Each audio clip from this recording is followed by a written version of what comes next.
Ngati nkhani imeneyo kuno kulibe, dziwani kuti nkhani imeneyo ndi yabodza. Takulandirani ku AMTV Malawi kuchimake kwa nkhani zenizeni. Ngati nkhani imeneyo kuno kulibe, dziwani kuti nkhani imeneyo ndi yabodza. Takulandirani ku AMTV Malawi kuchimake kwa nkhani zenizeni. Ngati nkhani imeneyo kuno kulibe, dziwani kuti nkhani imeneyo ndi yabodza. We are celebrating his life. Let us sing.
Yesu nditantwe mdziko lotopetsali komanso ndipo usira chimphepo.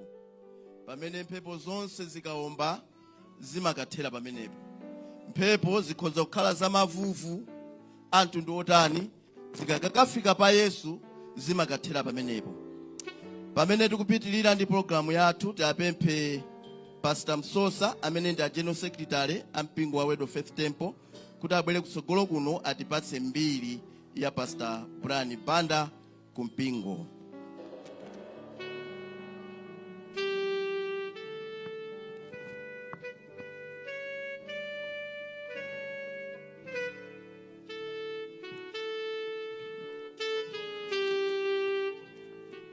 Haleluya mpingo.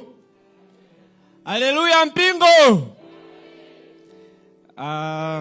Ndaima pano monga chiwalo chimodzi cha mpingo wa Word of Faith Temple. Ndikufuna ndikupatseni mbiri ya maremu Busa Brian Banda omwe choka pakati pathu. Busa Brand Banda anati joina mpingo wa Word of Faith Temple anati joina mu chaka cha 2012 ndipo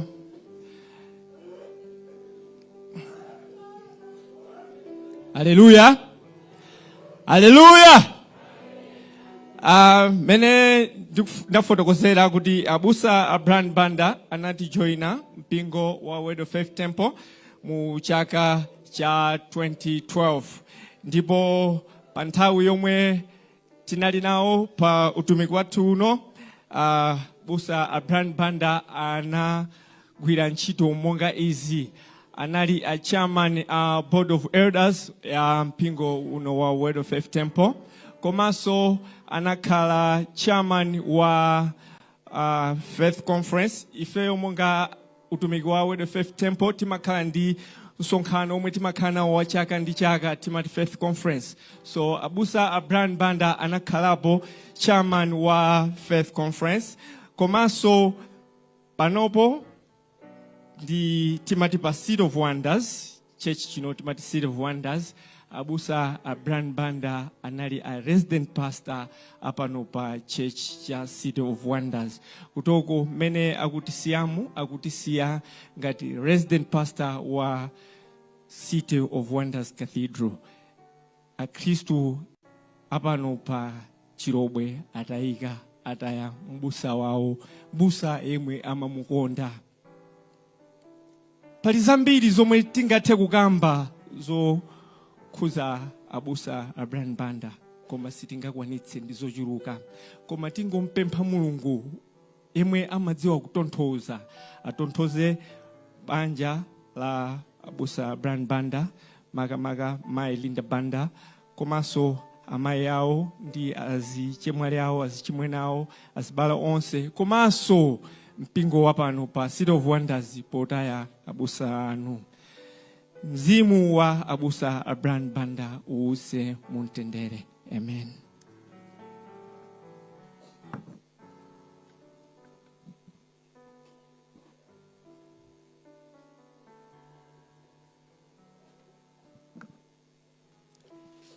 Tikupitiliza ndi programu ya mapemphero. Ndigwirizane nawo General Secretary kuti pali zambiri zimene tikanatha kuyankhula za Abusa Brand Banda koma nthawi singatilole kutero. Ife ndi anthu osweka, ndife anthu amene tathyoka. Pa nthawi ino ndipempha praise team kuti atitsogolere ku worship pamene tikuyembekezera kulandira Apostle T.L. Covey wakutsogolo kuno kuti adzatipatse uthenga. Ndikupemphani nonse tiyentime. Pastor Brand Banda amalambira ndithu akabwera kumpingo amalambira aliyense ndikumadziwa kuti abusa akulambira. Tiyeni tonse tijoina praise team ndikumuthokoza Mulungu chifukwa cha moyo wa Abusa Brand Banda amene achoka pakati pathu. Praise team. Titakwimira tonse.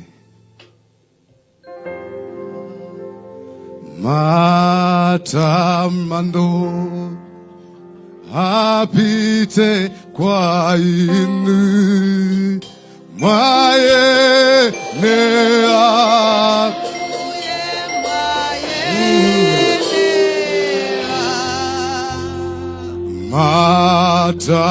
matamando apite kwa inu mwaye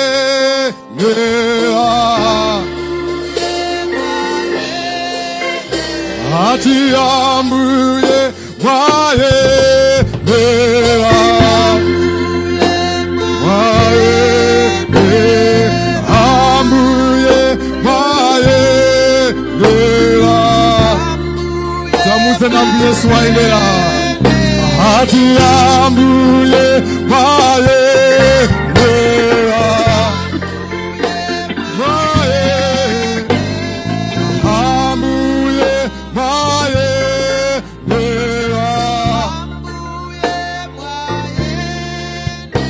Ati amuye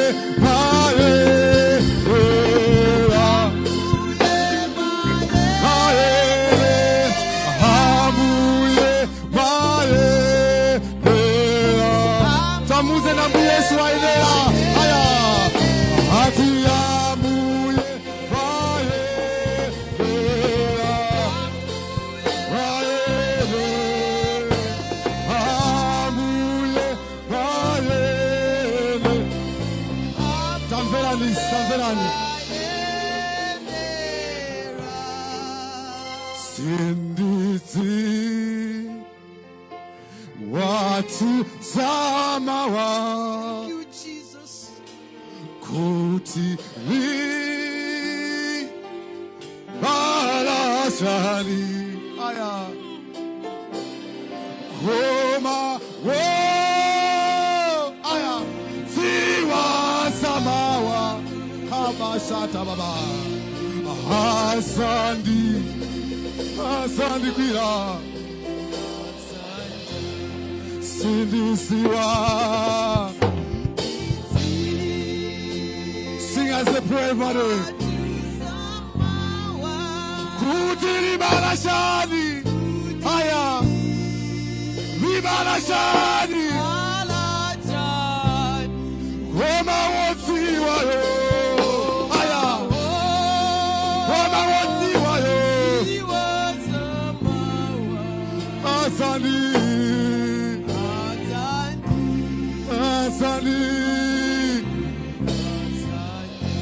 zintu zambili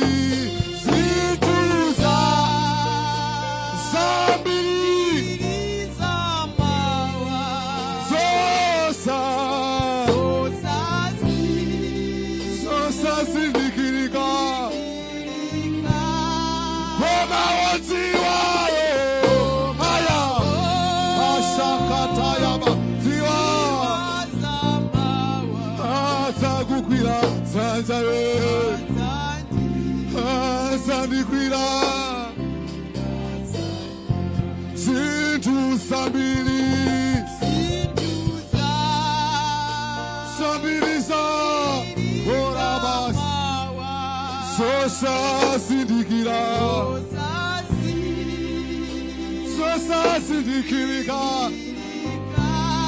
koma wotsiwa kusamawa asali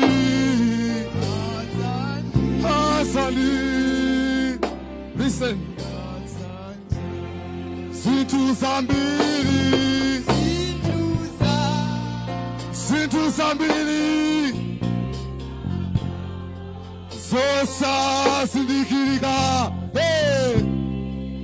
zosa sindikirika koma wotsiwa tikulambira nambu Yesu azandi tati zintu zambili samawa sosa sindikirika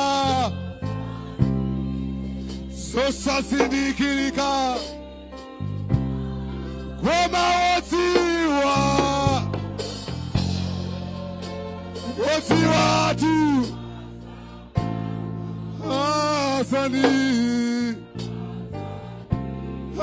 asandi kwi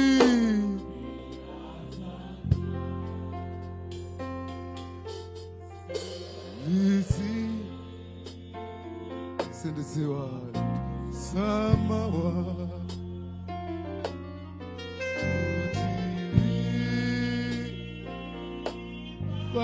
barashani oh yes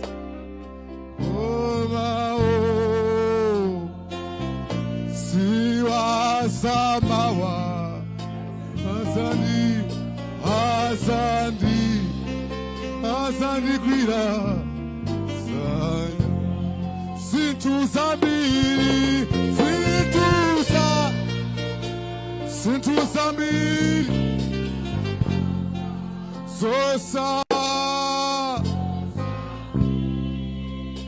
sosa sindikirika koma wotsiwa Yehova azadi kulambira nambu Yesu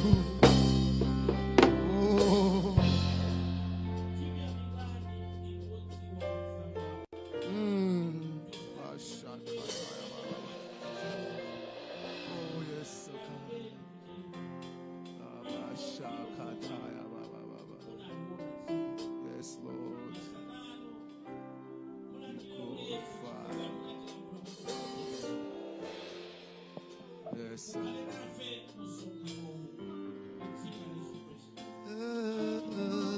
Amen.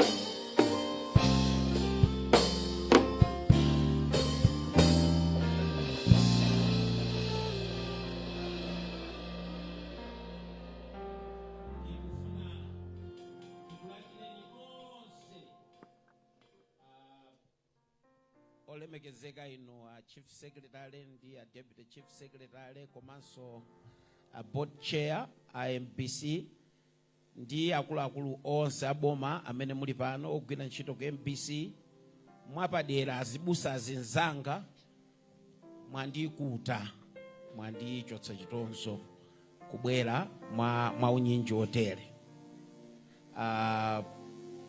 Izizo zandivuta kwambiri. Kuganiza nthawi zina pagome pano opanda Brian ndi chinthu chopweteka kwambiri chimene ndikuyenera kuchita kuphunzira kuti I can be here on a Sunday opanda Brian. Ndakhalapo ndi auza Madam Kathe kunena kuti ubusa lero apapa ndiye ubusa wandivuta chifukwa ndasweka kwambiri koma ndikungochita zinthu lero zimene Brian akanafuna kuti ndichite, koma ndine munthu oti ndasweka chifukwa ndikuphatikiza. Brian anali ngati mwana wa nyumba basi, ndipo munthu uti amene amakuimbira phone daily mwina for 7 years amene si munthu amasewera. Brian amandiimbira phone maka zinachitika 2020 zicha. Brian amandiimbira phone madzulo aliwonse ndipo mawu ake amangonena kuti tati tikuzondeni ndine ndinene kuti ndili bwino.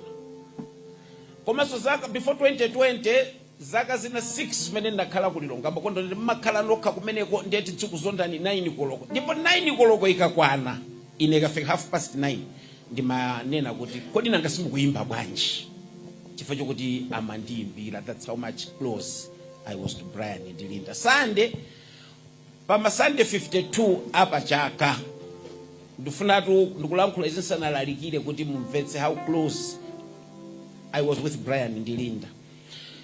Masande 52 apa chaka Masande mwina 30 kapena 35 madzulo aliwonse Linda amaphika kwawo, amatuza kuti amaya squatwa kusapikidwe. Linda madzulo aliwonse amaphika, ola anene ola sanene abweretsa zakudya kubwera nazo ku mission house kuti tidye ndeti cheze tipemphere tizichoka mwina 11 12 every Sunday. Komatu moyo umene ujawo wakhangati ndalandidwa. Ndikapanda kunena zimene zilelo ndikhala munthu wolakwa ndosayamika. Ineyo pazovala zanga zizo zimene mavala tsiku lililonse olumene ndavalira lero lomwe, zovala zanga zonse zimene mavala tsiku lililonse palibe chinthu chimene sizingatheke kuvala shirt, kuvala tie, kuvala jacket, kuvala sapato, kuvala socks popanda chimene Brian anandigulira. Brian always wanted the best for me. So kaya alikuti akapeza chinthu chabwino. I've got this over mwina 50 izizo, koma zonse palibe chimene ndinagula ineyo. Brian would always say ndakugulirani tukenaka muvale kuntchito ineyo Brian. So Kathy wanena kuti supposed to think kuti Brian alumumbo.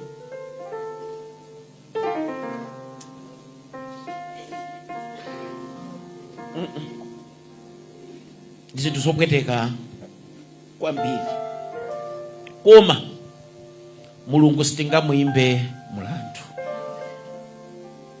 Palibe amene angamuimbe mulandu. Zinthu zina tizazimvesa bwino. Pali wina analemba nyimbo amanena kuti we'll talk it over, my Lord and I will ask for a reason, he will tell me why.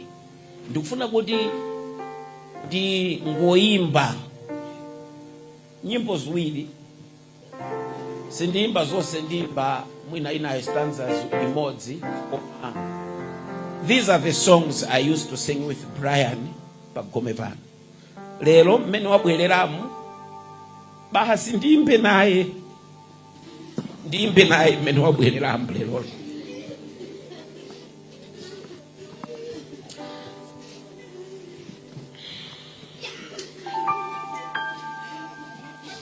We'll talk it over in the by and by. For shadows bends and my heart beats, I will not question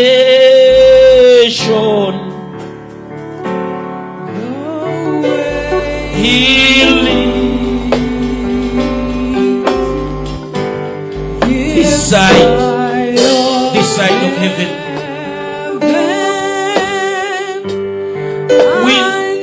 We know in part.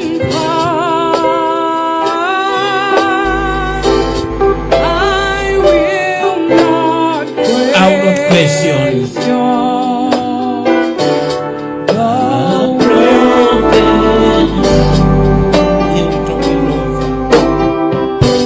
We'll talk it over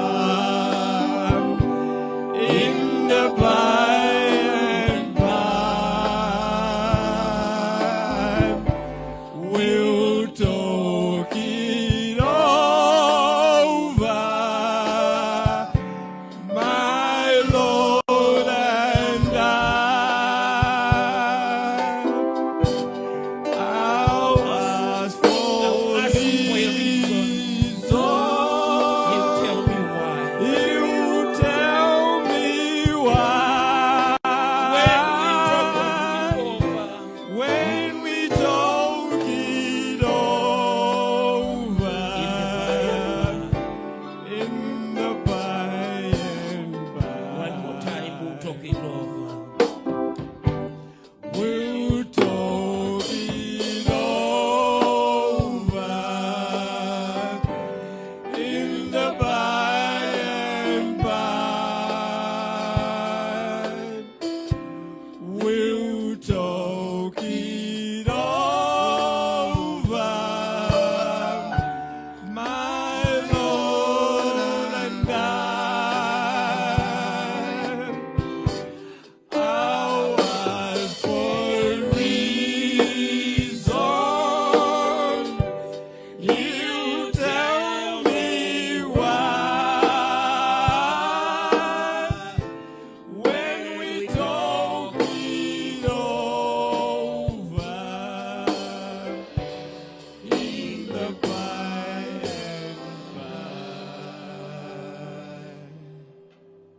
When we talk it over in the by and by. Yes, we will talk it over. When we talk it over in the by and by.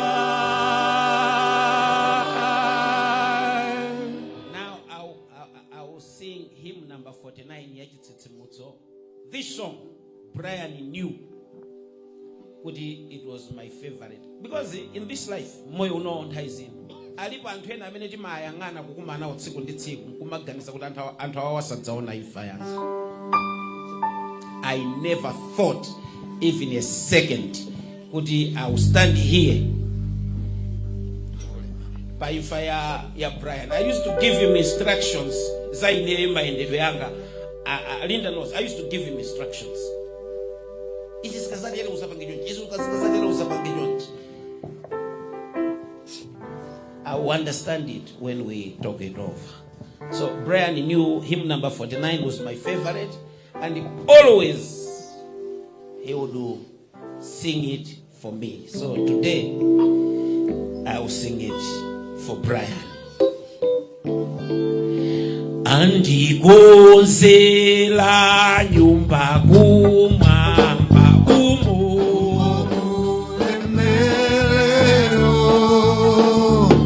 zono ndikumba kumba kwa mbuye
Ndidzaimba ndi angelo tsiku lina umo mu ulemerero. Ndifuna tiwerenge mawu a Mulungu kenaka ndilalikire then tikhala tikuyamba ulendo. I want to tell you something. Brian anali ndi zimene amazikhulupiriranso kwambiri. Amongst zimene amazikhulupirira kwambiri Brian ndi kuzifuna kwambiri was kuyimirira powerenga mawu. So ankanto zimene zimandikomera kwambiri kuti ngati mpingo tiziyimirira ndi kuwerenga mawu a Mulungu. Let's nikamuza kuti you are the chairman of the church, you can say kuti tiziwerenga mawu a Mulungu titayima. And kuchokera pamenepo we made it a tradition chokuti tiziwerenga mawu titayima as a matter of respect kwa Mulungu. So lero pamene tikumuperekeza Brian, ndikufuna ndikupempheninso nonse kuti tiyimirire kuti tiwerenge mawu a Mulungu.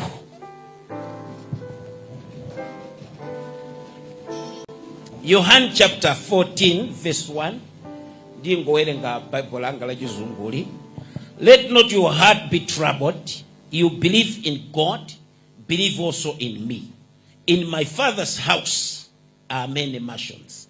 If it were not so, I would have told you. I go to prepare a place for you. Father, I thank you for the reading of your word. Your word is life.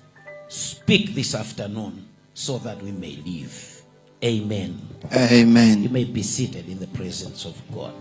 Ndifuna ndilalikire pamutu umene ndawutcha kuti tidzakumananso. Tizakumana. Wina wolemba nyimbo analemba nyimbo yonena kuti tidzakumana patsidya.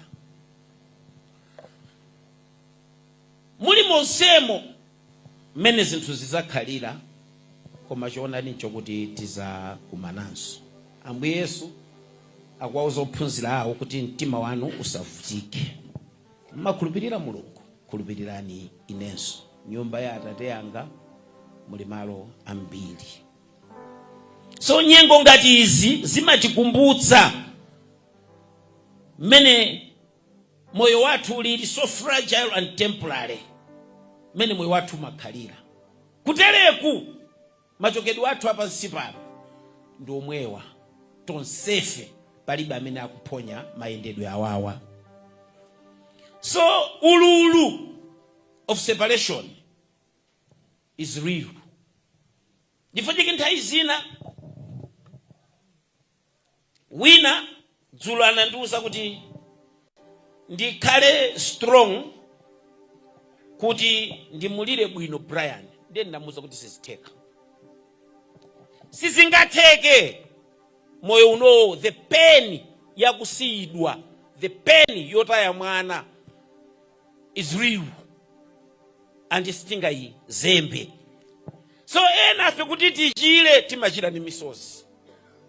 Ndiye anthu atipatse mpata titani ifeyo tilire. Koma imfa imatisiya ife kuti chita confront ndi funso lokhudzana ndi umuyaya. Tsiku ngati lalero timayenera kuti tikambirane, timvane, tiziyang'ane tokha nkuona kuti kodi ine tsiku ili likadzandifikira ndidzakakhala kuti umuyaya wanga. Chifukwa tsiku lililonse belu lofuna wina likumalirabe. Next. Litalira next it was Brian.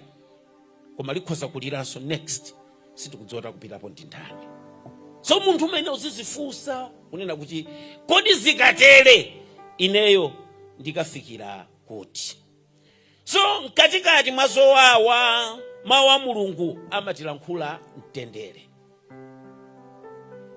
Yesu polankhula ndi ophunzira ake manga ndimene tawerengera, ataona kuti akusiyana nawo ophunzira, anawawuza kuti mtima wanu usavutike. Sana tsutse mukawayang'ana vesi kuimvesa bwinobwino Ambuye Yesu sakutsutsa reality of separation. Koma akunena kuti in the face of separation mtima wanu usavutike. Chifukwa kumene ndikupita ineko inunso muzabwera. Kutereku sikuti Brian azabweranso kwa ife yayi, koma ifeyo tipita kumene kuli Brian. So chifukwa chimenecho Ambuye Yesu akufotokozeratu uthunthu the certainty of reunion. Kuti tsiku lina umo mu ulemerero tikamati tikayimba ndi oyera, tikayimba ndi oyerawo, tikayimba ndachina Brian iwo. usiku ndimalingalira kwambiri mawu a Brian onena kuti kumakhala bwino ndi anthu kumadziwa kuti kuli mawa.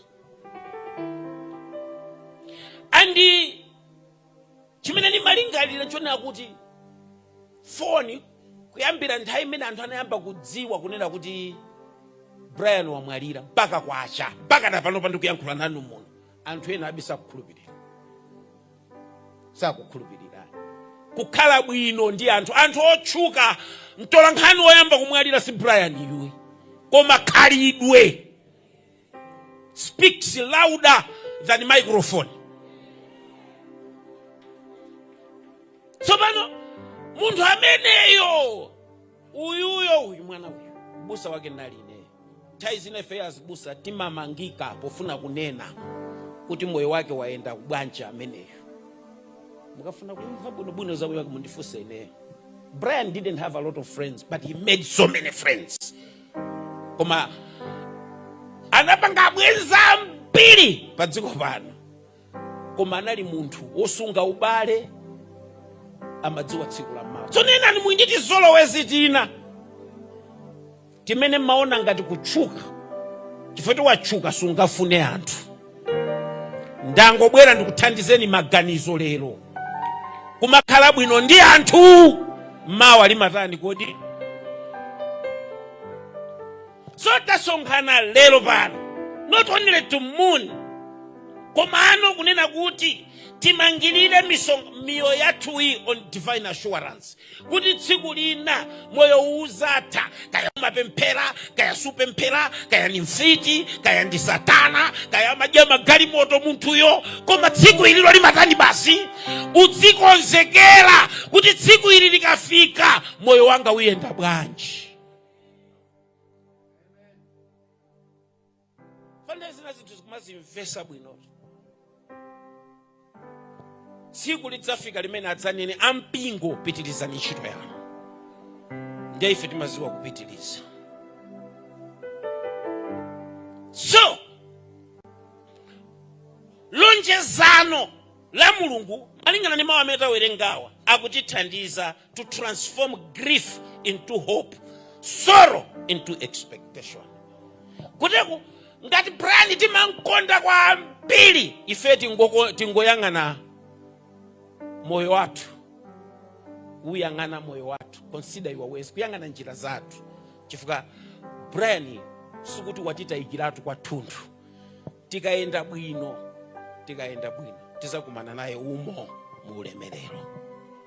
So ndinena zinthu zingapo kenaka ndimaliza. Choyambirira pali lonjezano la malo okonzedweratu. Amene ali Yesu amayenera adzidziwa kuti tsiku lililonse tikamayenda timayenda with a promise of a prepared place. Ya malo okonzedweratu basi. Kuti kwine mwini malo okonzedweratu. Zizo zimene mmapanga pasi pano muli nawo malo okonzedweratu. So Ambuye akutsimikizira anthu kunena kuti kumwamba is not just imaginary. Tikamanena kuti kumwamba kukanakhala kuti kumwamba kuja ndikonama imfa yakanayipezera mankhwala bwezi itasiya. Koma mene imfa imayenderamu is a reality kuti there is a prepared place somewhere ndipo tsiku lina tizapita koma tithokoze pali njira ziwiri. Ena akakhala moyo wawo wonse ku Gahena kumene kuzakhala kulira ndi kukukuta mano. Akanakhala Gahena kulibe bwezi imfa kulibe. Kanakhala kumwamba kulibe bwezi imfa kulibe. So Ambuye Yesu anatikonzera ife malo tikachoka pano tipita ku mzinda umenewo. Ndipo mlenga nimene tawerengera verse la 2.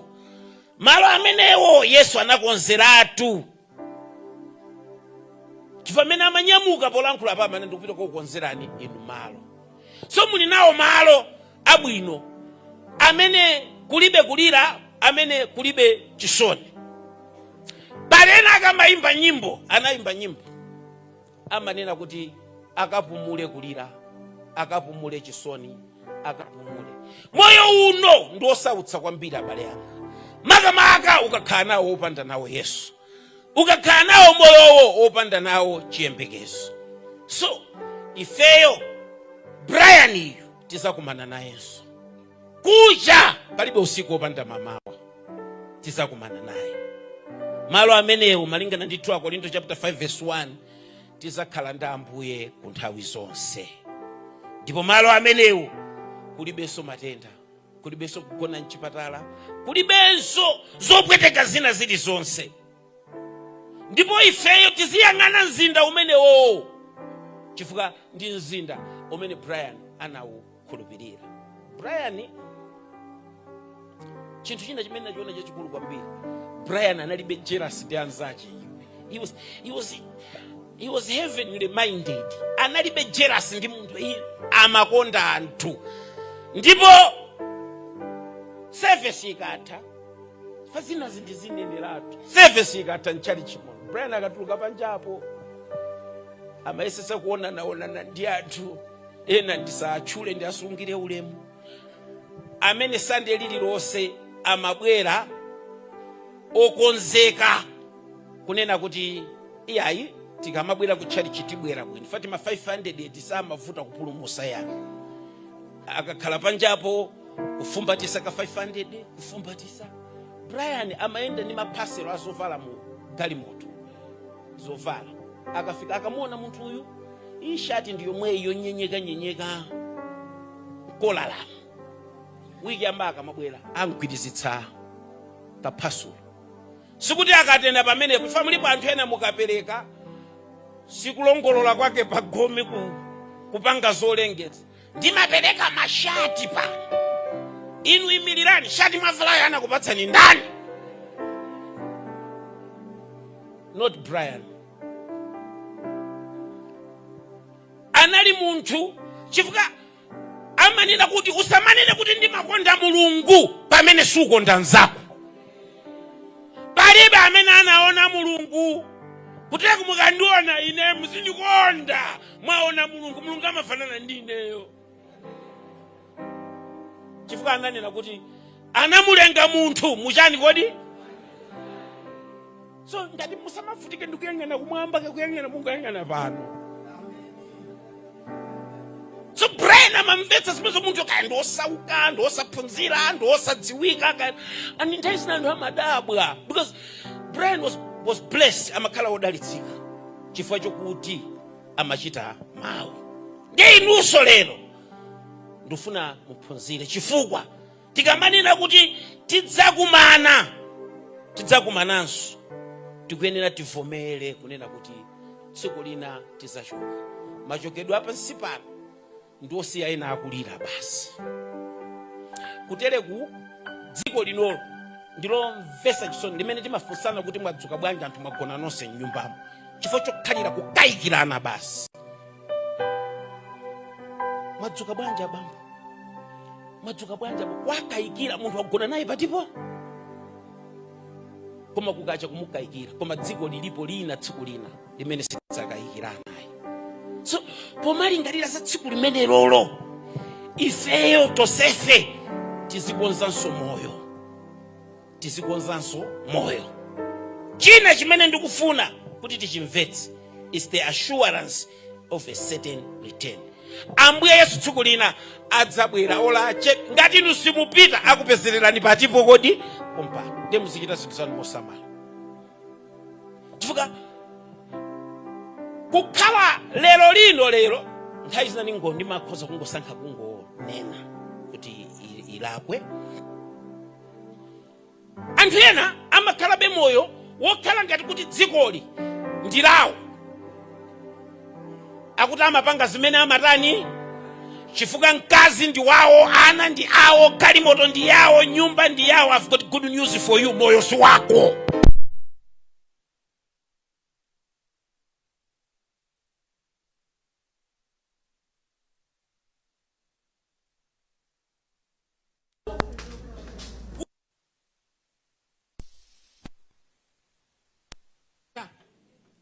Koma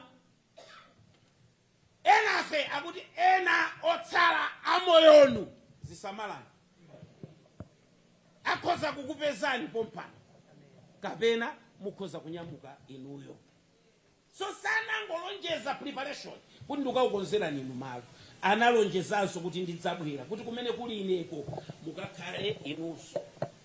So zimenezo Mulungu akulengeza kuti pobwera akuti adzalandira anthu kwa iye yekha, adzalandira anthu. And nthawi imeneyo ikadzafika tidzakhala ndi chigonjetso pa imfa. For Bible manena kuti imfa yamezedwa mu chigonjetso mwa Khristu Yesu. Tsiku linato safe tizafunika tizafike pamenepo. Ndiye alipo anthu ena amene amapanga uchimo a lifestyle. Ndabwera kuzakuuzani kuti ayi sinthani makhalidwe. Chachitatu, Ambuye Yesu akuchita addressing nkhani ya reality of temporary separation. Kutereku cholimbitsa mtima ndicho nditsogolera, ndicho kuti tsiku lina kumene kwapita Brian iko nafeso tizakumana naye mu ulemerero. Ndipo tikazakumana naye kumene koko masiku ano kunachuluka zinthu za chisawawa kwambiri. Kunachuluka zinthu za chisawawa. Munthu amakhoza kukhala ndi phone ya 700,000 koma akusowa Bible la 20,000 afuna Bible lo munthu wina ampatsera ulere. Ali serious ni moyo wake amene? Chiza tikamayenda museumu abusa mune ma Bible mmenemo. Ine simapasa anthu Bible ukapatsa samawerenga. Ukatero akufuna phone atali pa TikTok. Ndiye ngati kumwamba udzakwera TikTok yo yendera nitiyo. So kupwetekedwa chifukwa cha kusiyidwa ndi zinthu zenizeni. It's real koma it's not permanent. Ndifa chake tikaliralira timakhala ndi chiyembekezo. Ndiyo anthu omvetsa chisoni ndi anthu amene amayenda opanda Yesu. Koma ife timalira koma tikudziwa basi kunena kuti tsiku lina tikulira zomwezi zimene ndimanena poyambasi, zimene tikuliranso kwambiri kuti atikulire majekete ndi ndani ife mongazi busa sabato tikulira zimenezi, tikulira zimenezi ambiri. Brian was a friend of so many. Koma tikuyeneranso kunena kukhala ifeyo moyo wokuti tsiku lina tizachoka moyo uno ndikupita kukakumana naye. Fuka malingana ndi Yakobo chapter 4 verse 14, moyo wangokhala nthunzi basi. Fa masiku anotu zinthu zikuvuta kwambiri chifukwa chonena kuti anthu akumaona ngati moyo umakhalabe mpaka nakalekale. Makamaka ndi mahebo akungoneka tadzingokhala dzingomwa mahebo basi. Ayi chakulako muziphatikizira posoma wa Mulungu kumwa. Bible nati mauwa ni moyo kwa amene atani kodi awapeza. Zingoti ya jinja akugwira dzina zofira zidedesa ndi athu chifukwa mudziwa patu kumaopa zinthu zina, kumaopa abale anga mwa Ambuye. Masiku ano ukumapeza kuti sopo akuti jinja umwe ni mangwala kena kasopesa sopo so wa jinja kachaso wa jinja. Tikuyenera tikonze zinthu zathu, tikonze moyo wathu, tisiye zinthu zina zachisawawazi. Ndikunena kuti Ambuye ndikudziwa if you care more about abale anu amene anatsogola inuyo muzikonza zinthu. Nimakonda kwauza anthu kuti ineyo I would rather olo munthu ina atandiuza kumafantwe fika mpena amakhaziroyezo ipa amandimika ngati ne akuti andiuze kuti kumwamba kulibe, kuti simuzapita kumwamba tisakhala patipo pompa. Amwene ine ndilibe nazo ntchito, ndi bwino ndizikhala moyo wanga wachiyero ngati kumwamba kulipo. Ndikadzaka peza kulibe sinzadandaula, kusiyana nkubakhala ngati kumwamba kulibe ukadzaka kupeza uzakhaula.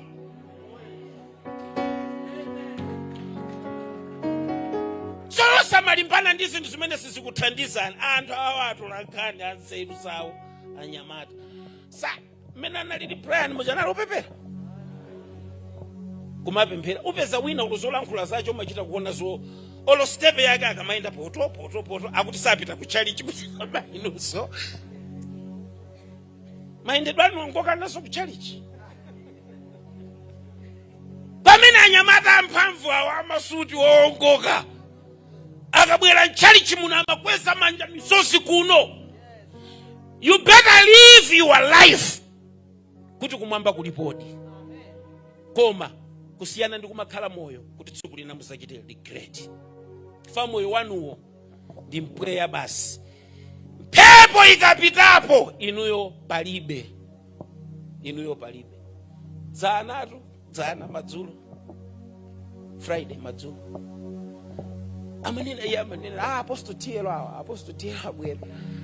Dzana, and we laughed. And he was making jokes. Ya kuchipatala.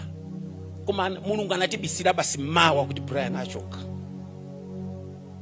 Ndiye moyo mmene umakhalira moyo kumvetsa chisoni kwake. So inuyo pano mukungo dutsa. Koma chofunika kwambiri Bible nena kuti ngati tikhale moyo tikhala chifukwa cha Khristu.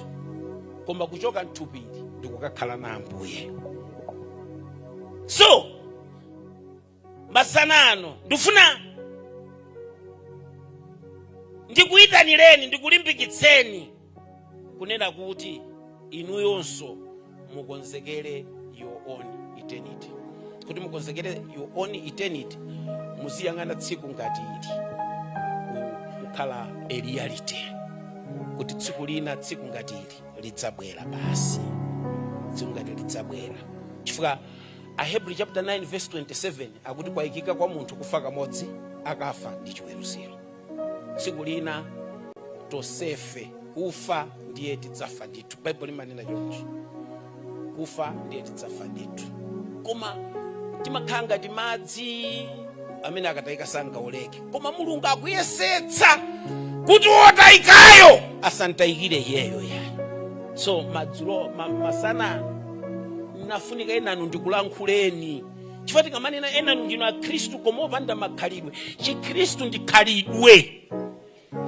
Umayang'ana anthu akufatika simene anthu amatama malilime ife patoti mayankhulazo ndi malilime uzikhamba sewe. Koma timadziwa so kuti mukadzapeza Khristu opanda khalidwe si Khristu ya. Chifukwa Chikhristu chija chimatisintha khalidwe. Tsono ndinabwera kuti ndinene kuti anthu ena anu ndofuna musinthe khalidwe. Mawa Mulungu anatibisira. Ndiye tikachoka pamene kuti timakumana ndi chiweruziro. Koma malingana ndi Aroma chapter 6 verse 23 timakumanaso mawa Mulungu akunenaso kuti koma Mulungu amatipatsa mphotho imene ndi moyo wosatha. So kukhala ndi chikhulupiriro mwa Khristu zimatithandiza kutikonzekeretsa umuyaya. Munthu wina wochimwa timamuti wakuba pa mtanda pachi. Amene ujandali ndi nzeru analankhula zinthu zake koma nzake wina anayankhula kunena kuti mundikumbukire lero ndipanda namuso kuti usiku omwe uno uzakhala ndine ku paradise. So ngakhale mitima yathu ndiyosweka ngakhale tathedwa tikuyenera tiyimebe nji pamalonjezano a Mulungu samanamiza munthu. Tikuyenera tiyime nji tikonze njira zathu tinkonde Ambuye. Inu akubanja inu mkonde na Ambuye mene mankondera Brian. Chifukwa wotayikayo watitayikira ifeyo sana ntayikire Mulungu. Ife tikalimba mtima tikaenda ndi Mulungu tsiku lina tikadzalowa mu ulemerero tikayimba ndi angelo tikayimba ndi oyera ake achina Brian yo tsiku limenelo. Kwa Mulungu watikonzera kale ifeyo malo ndipo adzabwera mwina muimfa olo wathunthu kudzabwera kudzatenga oyera akuti adzasonkhanitsa ake onse. Imfa imangotisokoneza chiyanjano chathu pansi pano koma it cannot cancel eternal reunion imfasinga pa Christmas. Papa limawe na amanena kuti memory is one gift of God. George Yonse analemba is one gift of God. Death cannot destroy. Kutero kuifeyo pano si ife tokha amene tili pano, si okha amene ali kunja. Ngati mwatsatira zotsatira za masamba mchezo anthu aponya kwambiri zimene Brian amanena, ndipo taizina umaganiza kuti Madam Kafewa akhoza kungolemba no buku no basi la zinthu zimene zichi chifukwa chokuti chimene tikufuna kuti Brian asazachoke m'mitima yathuyi, Brian asazachoke m'mitima ya anthu adzadziwe tsiku lina kuti once upon a time there lived a man, there lived a journalist by the name of Brian Banda. So lelolo pamene tikumulola Brian kuti tikukamperekeza kuti mawa akagone, tikumika m'manja mwa Mulungu.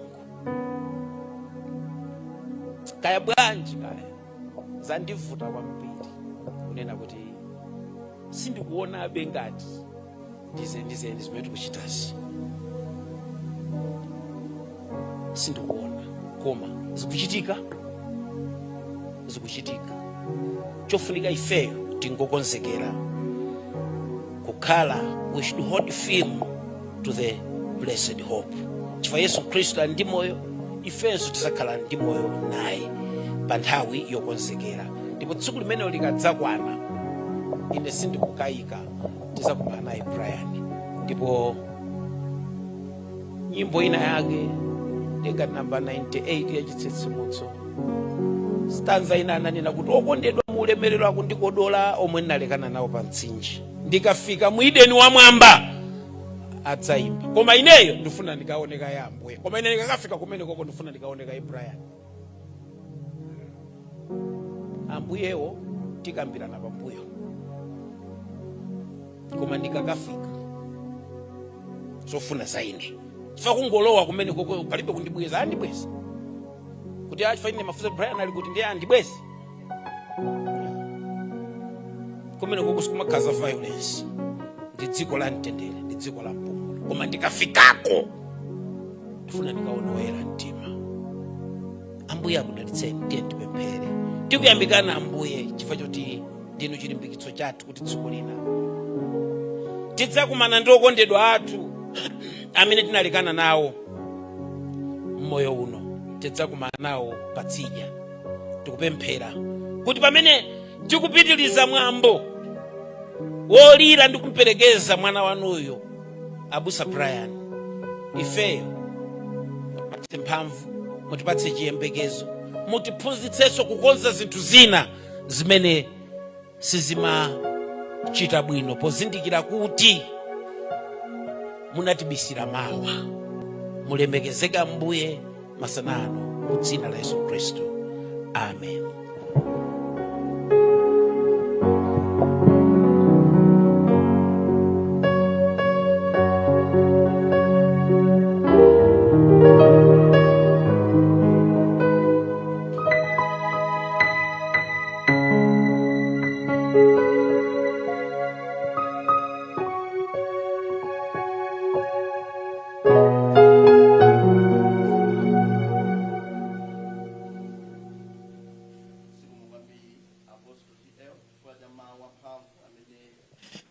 limbikitsa.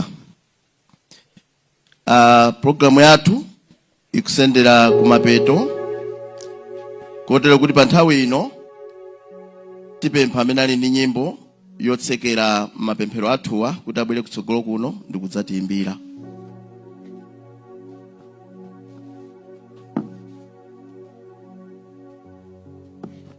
Tonse tiyima pamene tikuyimba nyimbo imeneyi. Simbe nyimbo namba 111 ya Chisisimuso.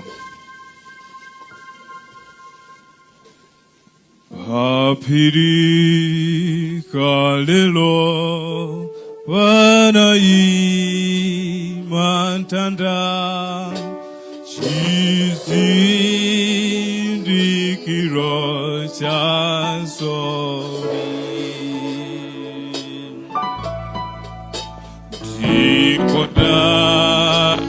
Tandawo omwe okonera anafera zikolozeli telendifu fungatira ntanda akandikwesa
ndikupempheni kwa mapemphero athu.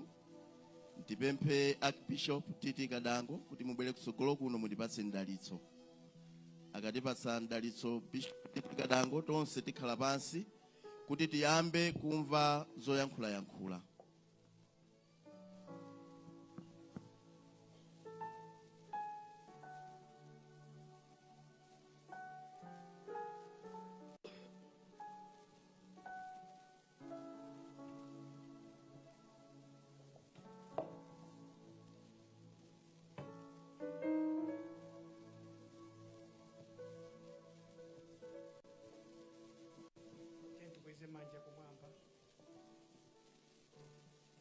Ambuye akudalitseni na kusungeni.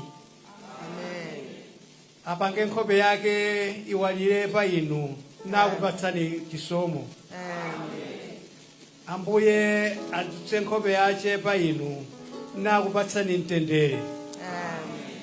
Ndipo chisomo cha Ambuye wathu Yesu Khristu, chikondi cha Mulungu Atate ndi chiyanjano cha Mzimu Woyera zikusungeni inu nonse kufikira tsiku lijalo. Amen.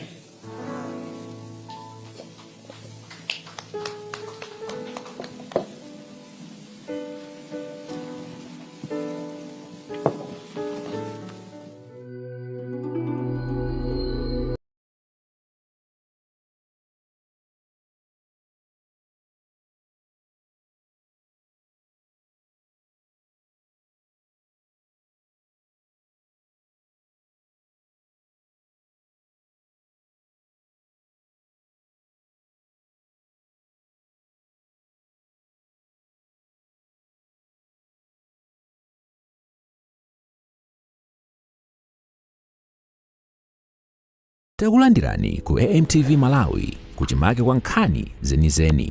Ngati nkhani imeneyo kuno kulibe, dziwani kuti nkhani imeneyo ndi yabodza.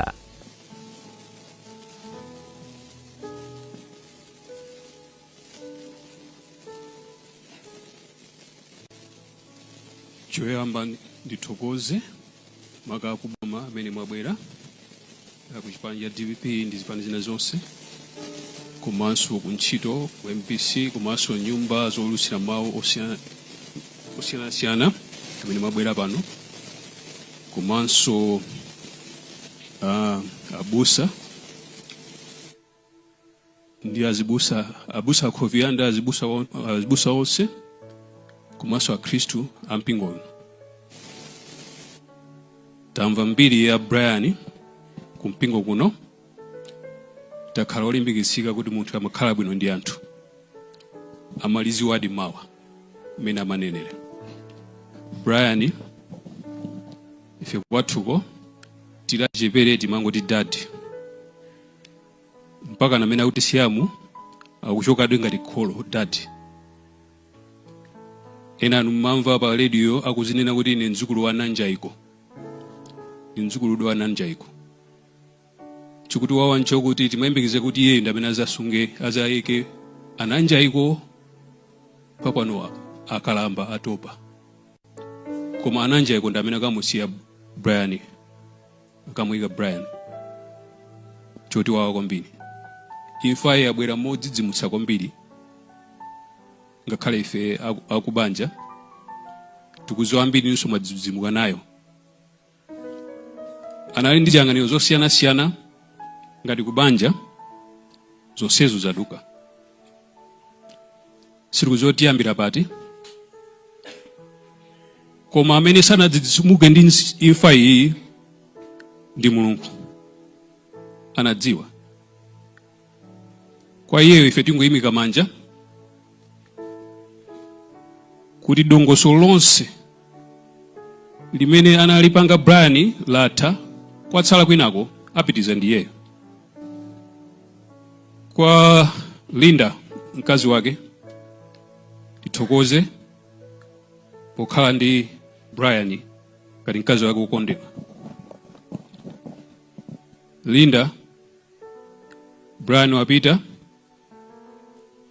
wasiya Ananjaiko, ukuziwa amene amakondera Ananjaiko. Wakusira iwe Linda, wasiya ana amakonda wasirayo. Ndi chapter china chatsopano chimene chayambika popanda Brian. Kuma sisters yake, kuma brothers yake, chapter china chayambika chopanda Brian. Ngati ndi mwayi oti tikupumabe, tiye tilimbikire. Ngati miyendo yathu yafowoka, titha kukwawa mpaka tikafike tisakisire panjira. Brian zimene wachita moyo wake kunyumba kwathu zazikulu kwambiri, sitingathe kuzilongosola panopo. Ndikakhala ndi mwayi mwina kunyumba, ndikakhala ndi pepala loti ndikalongosole china chilichonse. Anali ndi azinzake ambiri amene ndikuwadziwa ochepa. Sabata angapo apitayo nali kunyumba kwake, kumene napeza foto imene sanayione la dzulo lake napeza pa Facebook akulankhula ndi nzake wina amene amakondosewera nawo, former president Dr. Bakiri Muluzi. Ndi ntapita kunyumba nakapezanso anachika mu frame nuda izitu nimaona dzulo izi akule amene ndi amodzi mwa anzanga amene makondocheza nawo kuselewera nawo. Ndi nakumbukiranso ngakhale a president athu amene tinawo pano akhala nthawi zingapo akuselewelana amacheza ndi wina aliyense. Anthuso kunyumbako amene tinganene kuti mwina ndi osaukitsitsa nawonso amacheza nawo bwinobwino. Anali wanthabwala, thabwala zakezo tizisowa.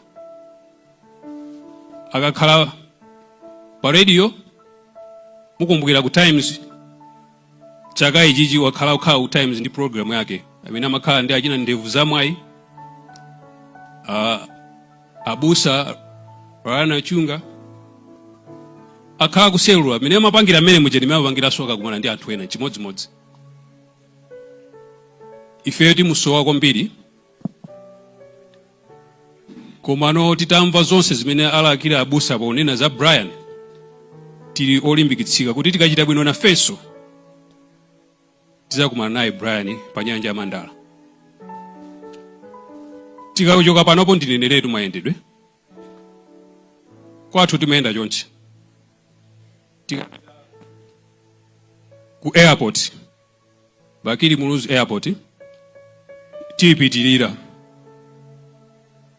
kumatsika ndi nsewu wafumbi mutikhululukira, mukayenda mukafika pena mukapeza chikwangwane cha Chigumukire Primary School, mukachipitirire mukafika pena ndi trading center timayitchula kuti Kanjeza Trading Center, mukayipitirire mukakayipitirira mukayenda pang'ono mukutsala pang'ono kuti mukhote mukapeze junction yopita ku Nkula Falls. Just about 15 meters mbuyo mwakemu mukangane ku left kuli 10 imene ikutsika. Mukakaitenga imene mutakhatu mwasokera mukangofunsa ngakhale mwana akakuzani kwa Brian Banda ndi uku. Foto yeyo anali bwenzi la wina aliyense simukasokerayi. Ndimalize ndikuthokoza nonse amene mwabwera kuzatithandiza chipsinjo ichi. Malo mwa Amalunga amene ali ankoka Brian, Amalinga ndi abale wonse fulati tithokoze akuboma zimene mwatichitira, komanso tithokozenso ku chilo kumene amagwira ku MBC. Board chair Dr. Benson Tembo tikuthokozeni kwambiri makhamuli nafe kambira dzulo. Thokoza kwambiri Chief Secretary Sakwera Nison, tikuthokoza makhamu kulankhulana ndi board chair, tikuthokoza ifa cha chithandizo chanu chimene mwatipatsa.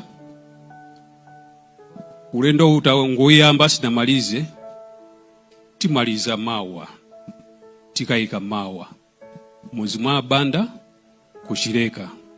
Ndikafika hapo ndithokoze nonse amene mwabwera kuzati kuti apa yopsinja ichi zikomo.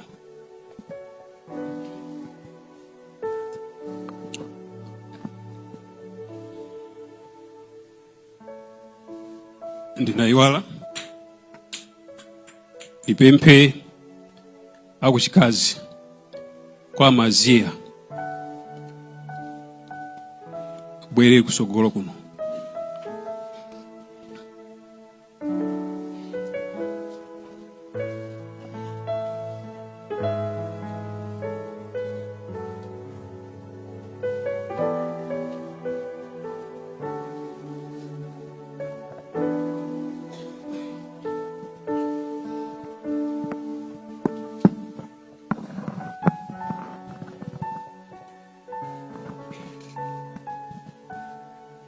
Maulemu aperekedwa kale, ife akuchikazi nafenso ndife othodwa kwambiri popeza monga anenera akuchimuna aini mbumba. Brian amagwira munthu aliyense pamkono, ifenso amatigwira pamkono. Chachikulu nsinkhu amatisungira mwana wathu. Chimenecho ife chatipweteka kwambiri kuti Brian wapita mwamtundu otero. Koma popeza Mulungu anapatsa, Mulungu yemwenso watenga, lidalitsike dzina lake. Mzimu wake wa Brian uwuse mtendere. Zikomo kwambiri.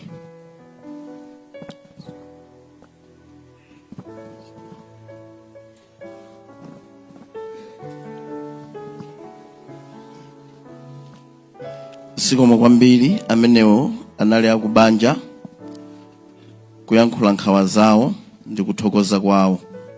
Pano tipemphe Bishop Livingstone Samuden amene nda board member Malawi Broadcasting Corporation kuti abwere kutsogolo kuno ayankhule malo mwa onse akuntchito.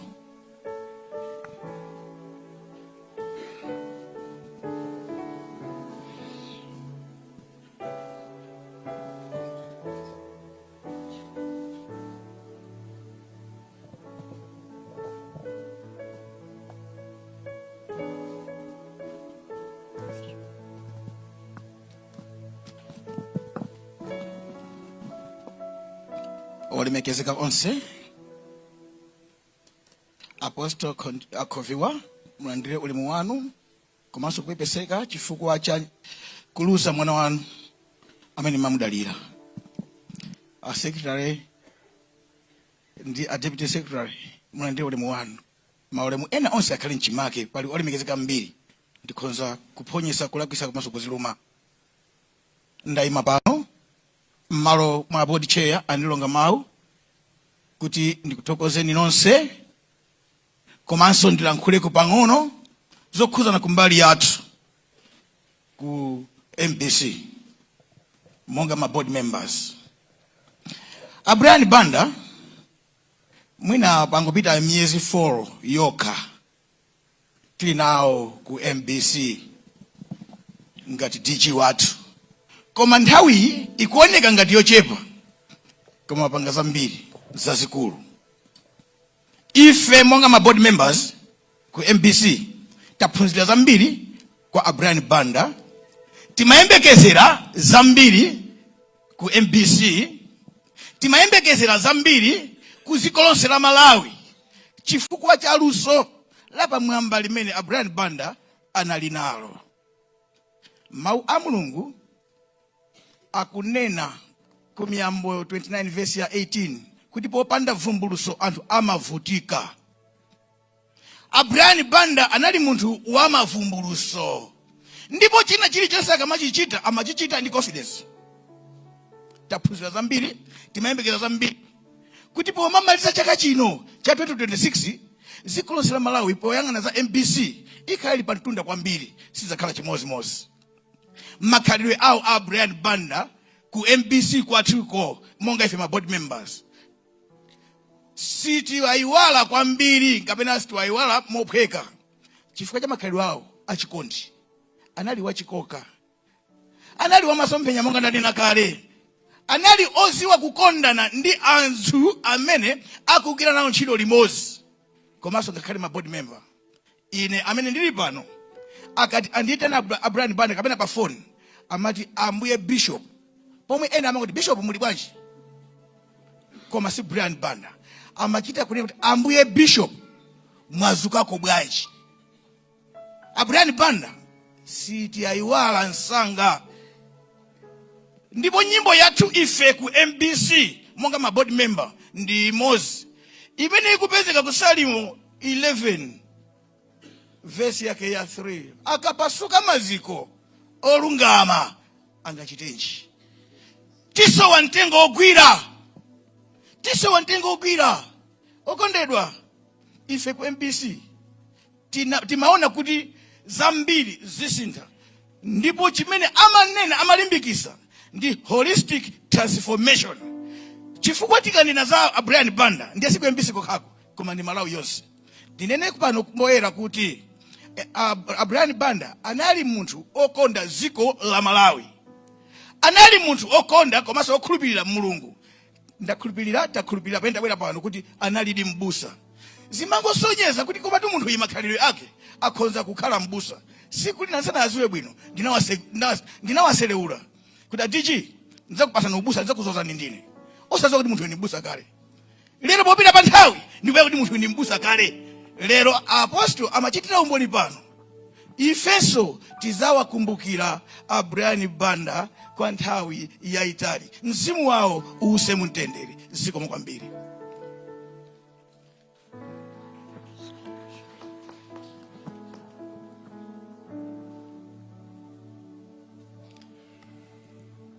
Zikomo kwambiri amenewo ndi akuntchito kumene kumagwira abusa a Brian Banda. Pamwambo wathu uno tili ndi akuluakulu achipani cholamula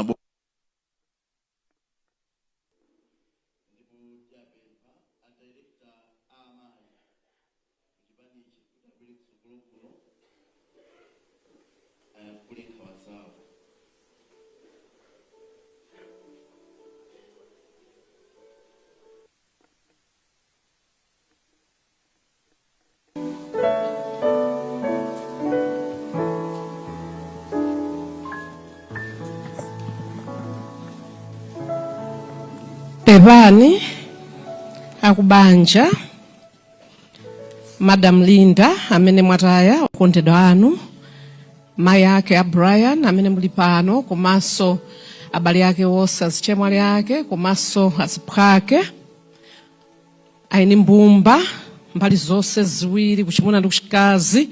Pepani Apostle Khoviwa, inu amene mwataya mwana wanu amene munali naye mkachisi muno. Pepani abusa wonse ampingo uno ndi mpingo wonse. Pepani kwambiri. Pepani anduna athu amayi Mbilizi amene mwatikuta chisoni imvani kupepesa kwathu. Pepani Chief Secretary, pepani Board Chair, pepani akuluakulu athu onse amene mwabwera kuchokera kuboma komanso kuchipani. Tilipo ambiri amene tabwera malo ano. Chifukwa cha nthawi mundilole kuti ndipitirize mawanga. Brian kuchipani chathu cha DPP anali mwana wawo wa Professor Arthur Peter Mutharika. Mwamva kuyankhula aini mbumba kuti amatha kumacheza naye, amapita ku nyumba kuyankhula naye za dziko lino komanso za moyo wa Malawi. Koma pakucheza pawo aliyense amadziwa kuti president yu akucheza ndi mwana wake. Brian Banda kwa ife kuchipani anali msilikali, anabweretsa kusintha ku Malawi kuno. Brian anamenya nawo nkhondo yoti Amalawi achoke mu mphawi wa zaoneni umene unali mdziko muno, maka umene unakhuza kwambiri nkhani ya njala. Anayankhula ku mitima ya anthu ochuluka kwambiri mpaka na kusintha kunabwera. Brian kwa ife ku DPP anali msilikali. Anali msilikali opanda mantha, amayankhula ndi wina aliyense, amacheza ndi wina aliyense, olo akangoyankhula pa foni, pa TV kapena pa wireless, anthu amamva chiyembekezo. Brian Banda anabweretsa chiyembekezo. Ife kuchipani tasweka kwambiri. Ndi athokoze Profesa Peter Mutharika, ngakhale iwo palibe ambiri sitimatha kunena zabwino za munthu ali moyo. Timafuna munthu agone mikire. Ndikufuna kuwathokoza Profesa chifukwa anaona ntchito imene Brian Banda anagwira ku dziko la Malawi. Ndipo chinakomera Profesa kumuyika kukhala Director General wa MBC. A Profesa kumene muli tikuthokozani ife a Malawi chifukwa munaona luso la mwana wanu Brian Banda. Munamkweza wachoka chifukwa cha kufuna kwake kwa Mulungu, koma inuyo ntchito a Profesa munagwira. Ndifuna kumuthokoza Brian ndimuyankhule pamene akuchoka. Brian Banda pamene ukunyamuka, tufuna kuthokoza ife achipani cha DPP ndi a Malawi wonse chifukwa cha ntchito imene unagwira mdziko muno, ntchito yopereka chiyembekezo kwa Malawi. Tikuthokoze chifukwa unakonda wina aliyense, unapereka chikhulupiriro kwa wina aliyense kuti titha kusintha dziko lathu, titha kuchita chilungamo, titha kuchepetsa makhalidwe ena ndi ena amene mwina anthu timapanga kubwezera dziko mbuyo. Tikuthokoze chifukwa unamenya nkhondo even yo abwezera Profesa pampando kuti a Malawi akhale ndi chiyembekezo. Tikuthokoza chifukwa choti umakonda makolo ako, umamukonda mkazi wako, umatikonda tonse a Malawi. Ambuye akulandire, komanso usadere nkhawa. Malawi wamusiya atasintha. Malo mwa chipani cha DPP tikuthokozani nonse amene mwabwera pano. Ambuye akudalitseni mmodzi, akutonthozeni akubanja, akutonthozeni Madam Linda, akupuputeni misonzi yanu. Pepani, pepani, pepani.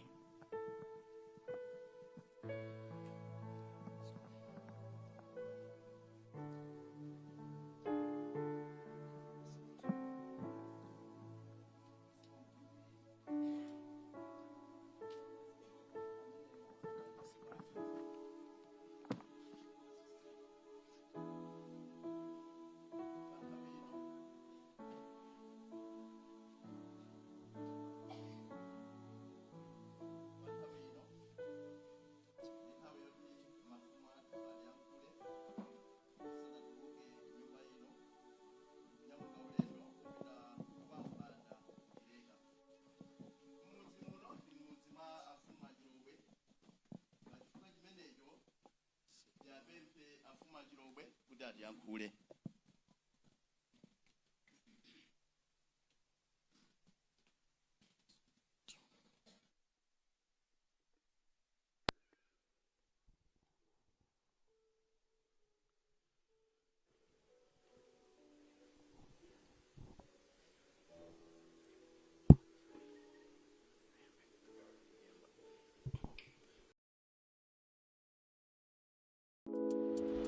Osaiwala kupanga subscribe ku channel ya AMTV Malawi.